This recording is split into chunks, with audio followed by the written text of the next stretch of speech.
बहू पिंकी को गप्पे मारने की बहुत आदत थी। वो जब भी किसी के बारे में बातें करती तो बड़े बड़े गप्पे फेंका करती।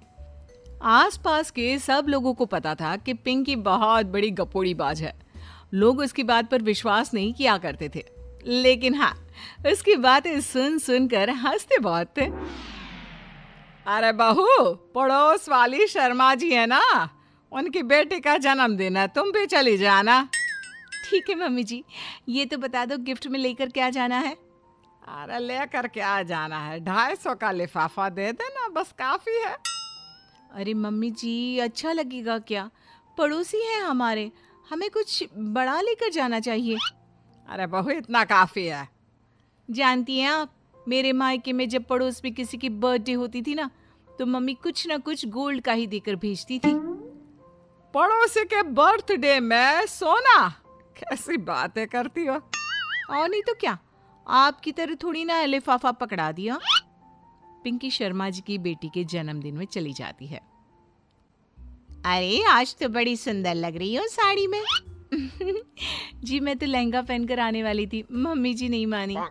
अरे बेटा, बर्थडे पार्टी में तो साड़ी चल जाती है, मेरा मतलब कोई शादी थोड़ी ना है। कैसी बात कर रही हैं आप आंटी जी? मेरे मायके में तो छोटे छोटे फंक्शन भी हम लोग लहंगा बनवाते थे बुटीक से, डिजाइन करवा कर।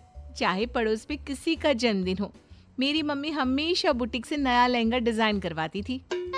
मैंने तो ऐसा कहीं नहीं देखा, ये तो तुमने आज बड़े कमाल की बात बताई।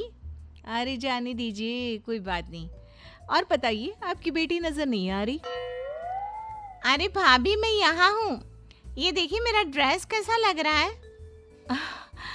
ठीक ही है, मतलब बर्थडे के हिसाब से थोड़ा हल्का है ना। अरे भाभी, इतना सुंदर गाउन पहना है मैंने। मैं ना शादी से पहले अपने बर्थडे पर हमेशा जरी वाला लहंगा पहना करती थी, यही मैं तुम्हारी मम्मी को भी बता रही थी। इसके बाद केक काटने का प्रोग्राम शुरू होता है। सब लोग इकट्ठे हो जाते हैं। शर्मा जी की बेटी का केक देखकर पिंकी से रहा नहीं जाता। उसके अंदर का गपोड़ी बाज बाहर निकल कर आ जाता है। अरे इतना छोटा सा केक! अरे बेटा, मेहमानों के हिसाब से ही है, जितने लोग इतना बड़ा केक। आंटी जी, कम से कम 4 या 5 मंजिल वाला केक तो बनाना चाहिए था। आपकी बेटी का बर्थडे रोज रोज थोड़ी ना आता है। मेरे बर्थडे पर हमेशा पापा 4 केक बनवाते थे, सारे केक 4-4 मंजिल के होते थे। वहां पर सारे लोग उमा जी के मोहल्ले के ही थे और वो पिंकी के गप्पे मारने की आदत से अच्छी तरह वाकिफ थे, इसलिए सब लोग उसकी बात सुनकर हंसने लगे, लेकिन किसी ने पिंकी से कुछ नहीं कहा। एक दिन सुबह सुबह पिंकी ने अपनी सास से कहा, मम्मी जी, मेरे मम्मी पापा मुझसे मिलने के लिए यहाँ आ रहे हैं। अरे वाह, ये तो बहुत अच्छी बात है। उनके आने की तैयारी करो, अच्छा अच्छा खाना बनाओ। वैसे कब तक आएंगे? मम्मी जी फ्लाइट से आ रहे हैं, कल शाम को 4 बजे की फ्लाइट है।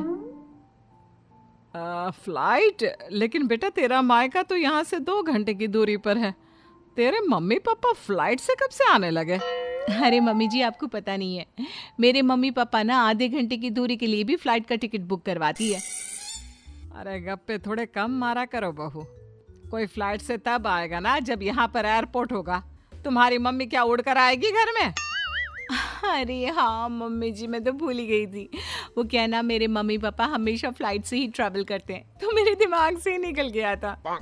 अगले दिन पिंकी के मम्मी और पापा पिंकी से मिलने के लिए उसके घर आते हैं। आइए आइए जी, आपका बहुत बहुत स्वागत है। और समदन जी, हमारी बेटे की कोई शिकायत तो नहीं ना? ठीक से संभाल लिया है ना आपका घर? अरे मेरी बहू बहुत समझदार है, घर का काम बहुत अच्छे तरीके से करती है। बस थोड़ा ज्यादा बोलने की आदत है उसे, आपको परेशान करती होगी ना? बात तो आपकी सही है, उसकी थोड़ा ज्यादा नहीं बहुत ज्यादा बोलने की आदत है। लेकिन कोई बात नहीं, आपकी बेटी दिल की बहुत अच्छी है, बस थोड़ा बोलती ही तो ज्यादा है। पिंकी बेटा, इधर आओ, देखो तुम्हारे मम्मी पापा आए हैं, तुमने इनके लिए खाना तो बना लिया ना?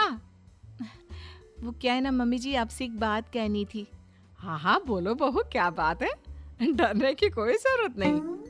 वो मम्मी जी, मैंने सोचा मम्मी पापा आए हैं तो खाना बाहर से मंगवा लेती हूँ। अरे कोई बात नहीं बेटा, वैसे भी तुम किचन में काम करने लग जाती तो अपने मम्मी पापा से बात कब करती। बहुत अच्छा किया। अब तुम अपने मम्मी पापा के साथ बैठकर आराम से बात करो, मैं अंदर जाती हूँ। शाम का वक्त जैसे ही दरवाजे की घंटी बजी, 3-4 लोग हाथों में खाने की बहुत सारे पैकेट लेकर उमा जी के घर पहुंच गए। अरे भाई, कौन है आप लोग? लगता है गलत पते पर आ गए। नहीं नहीं माँ जी, हम तो खाने का ऑर्डर डिलीवर करने आए हैं, यहीं से बुकिंग मिली थी। अरे नहीं नहीं, आपको कोई गलत फहमी हुई है। हमारे यहाँ तो 2 ही मेहमान आए हैं। आपके हाथ के पैकेट देखकर लगता है इसमें 50 लोगों का खाना है। माँ जी, आपने सही समझा, खाना तो इसमें 50 लोगों का ही है, क्योंकि हमें ऑर्डर यहीं से 50 लोगों का मिला है। अरे लेकिन इतना सारा खाना, कहीं मेरी बहू ने अपनी गप मारने की आदत के चलते ऐसा तो नहीं कर दिया? ये खाना आप रख लीजिए और हमें हमारे पैसे दे दीजिए। अच्छा, वैसे कितने का बिल बना है? ज्यादा नहीं, बस 10,000 दे दीजिए। उन लोगों की बात सुनकर उमा जी पिंकी को आवाज देकर वहां बुलाती है।